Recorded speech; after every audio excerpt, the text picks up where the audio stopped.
Yo, find that thing that makes you almost go crazy, but you don't care that people think that you are.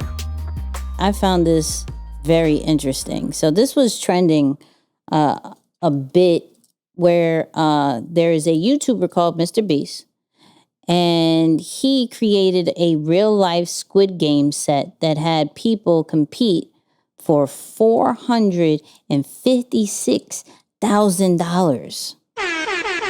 All right. Now, the reason why I found this very amazing was because he spent $3.5 million on this particular set.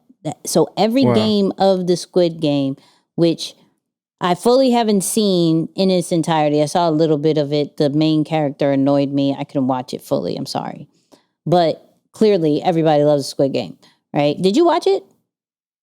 I did not. No. Oh, see, well, at least I saw part of it. But this is not about the Squid Game. This is about, he had all the games that was in Squid Game and gave prize money to it. And it took him $2 million to do the set and to produce it, and $1.5 million for gifts. I thought that was crazy. I thought that was amazing. And with MrBeast, he has about 78 million subscribers on YouTube. He makes $3 million, about $3 million between YouTube royalties, sponsorships, merchandise, those kind of brand deals. So I was like, oh, okay, you spend a month's worth on the set. But what was interesting, I'm like, yo, there has to be some lessons that we can learn from this dude, because if you're making $3 million a month off of YouTube, and I believe he's about like 23 years old. I believe he looks old, but I believe he's right? Wow. What can we learn from just how to grow in your lane, as well as how to grow your brand? So I found this clip for anybody who was interested in YouTube and growing that, or just any type of like content wise. I found this interesting. I think I got monetized till I was like 15 or 16, but ever since I got my first YouTube paycheck, I just always spent it back on YouTube. Was that because the belief was distribution is the most valuable thing? I just wanted to be the biggest YouTuber I could be. Like, if you want to be a YouTuber, if you're watching this, right, like, and you're thinking in the scale of 10 years, like, if you literally are grinding and you're obsessed and you're just every day studying and learning, and you surround yourself with smart people and you just work like hell, to be honest, for 10 years, like, there's probably a good chance you'll make it. But if you do that over the course of 6 months or a year, I don't know, but that's why I like to think over a span of a decade. A lot of people are very short-term sighted, but as long as you're innovating, adapting, reinvesting, I think if you do it intelligently, like, you have a good odds of, I don't know. So clearly, the part that really intrigued me was the finance part, right?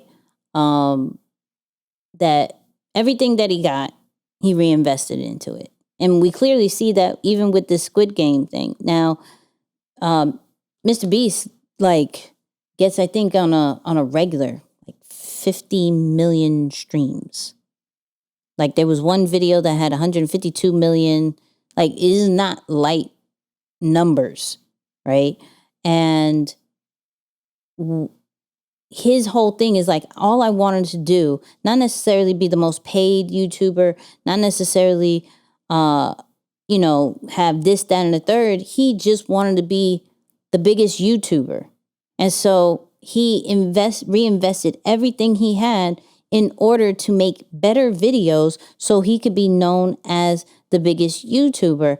And it teaches, just from whether it's a branding or business side, if you're wanting to be the best, are you putting back not only the money, but the energy every single time? And I believe he puts out a video, several videos a week, right? And they continue to get better. Like, he buried himself it under the ground for like 50 hours or something like that. He was in confinement for 50 hours. Like, he does these random things as well as give money away. So he gives, one of the biggest prizes was that he gave a person $500K for just being in a circle for 12 hours, right? So he's doing things intentionally to get people's attention, but in all order to be the biggest YouTube star. Now, he doesn't have the most subscribers, but he is in like the top, I want to say top 5 of YouTube subscribers. Now, I did also like that he said a 10-year span. He did address like, yo, if you thinking that this can happen in 6 months to a year, okay, cool. But if you are thinking as a long term of 10 years, and I think 10 years is one of those like happy mediums or something like that, because shout out to Ian, the master investor. He says invest in 10 years, you'll see results. You know, E with, you know, his 10 to 20 years kind of concept. And so when I'm looking at it, I'm like, okay, of course we would want to grow certain amount of numbers, whether it's within engagement or sales, for a year. Like, we're seeing people do 6 figures, 7 figures in a year, all, you know. But if you already go to a 10-year span and you're studying and you're reinvesting and you're innovating yourself over and over again, right?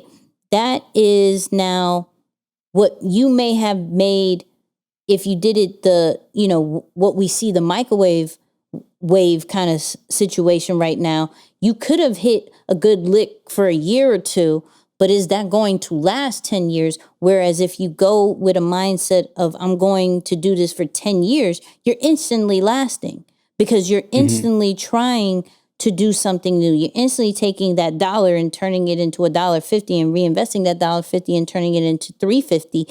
And you're continuously piling it up and piling it up.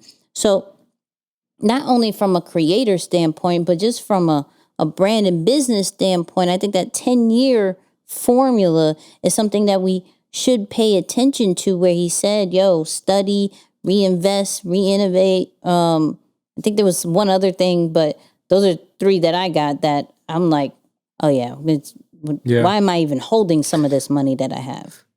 For real. Yeah, no, I love this clip, man, and thank you for bringing it to light, because I think it's like really a reminder for us, like, yo, find that thing that makes you almost go crazy, but you don't care that people think that you are. You know, like we really got to do that, because like when you first said it, like, oh, he spent $3.5 million on a video, I was like, oh, my man is crazy. Yeah. But listening to him talk about it, he is totally fine with you calling him crazy. Why? Because that is his dream. Like, that is his goal. I was reading some stuff on him, and he's saying, you know, he's living his dreams of being a YouTube star, or the vision that he had as a 13-year-old, as a teenager. Yeah. So I think that's something that we really got to respect and appreciate. But I love what he's doing. You talked about reinvesting, and just from a number standpoint, and this is why I always say, don't be so worried and caught up in the magnitude of what someone's doing. What, he gave away $500K? Man, I don't even bring in $500K. How can I give away $500K? What, he put $3 million in a video? It's like, look, listen to what he's saying. If he's, and I'm just listening to what you're saying, and this is how I want other people to translate it. He makes $3 million a month. That's $36 million a year. And he put about $3.5 million into a video, which is 10% of his yearly income. Have you, and that's my challenge to you, have you put in 10% of your yearly income back into your business? And that's why I said this Black Friday, right? Or this holiday season, let's call that, because Black Friday might already be over by the time you listen to this. Yeah. Have you invested back into your business before you spent on consuming things, right? So I think that's a great lesson, Nick, and yeah, that's so dope, man. I'm not saying anything after.